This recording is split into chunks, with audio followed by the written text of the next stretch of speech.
let's talk about currency. You're importing, you're dealing with global currency and macro changes. How do exchange rate swings and global events show up in your day to day planning decisions?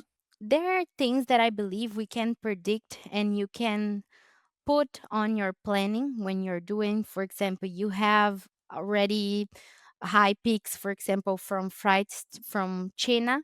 So everybody knows when it might start and when might end. So you plan for that. You plan your orders to not match that time because freights are going to be higher.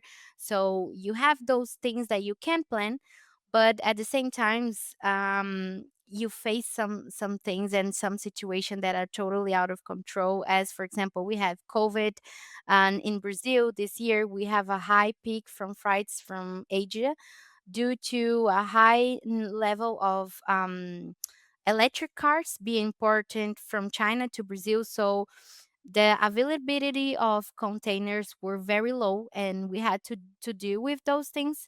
And I think that on those moments that you do not plan and no one plan anything about it, it's very important to communicate with the other areas. So this is what we have. It is possible to wait, or do we really need to ship and take the risk and take the costs that are involved?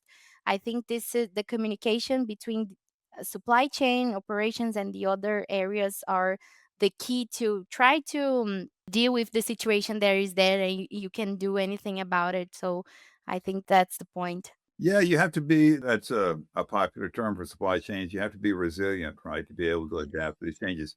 So that's interesting. So all the electric cars that were being imported to Brazil drove up freight rates for everything else? Yes, yes, because the containers were mainly directed to the cars.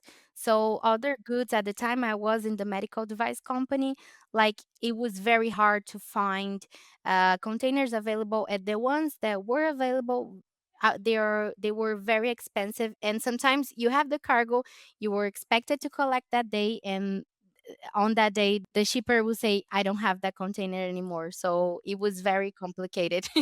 Yes, that can be frustrating.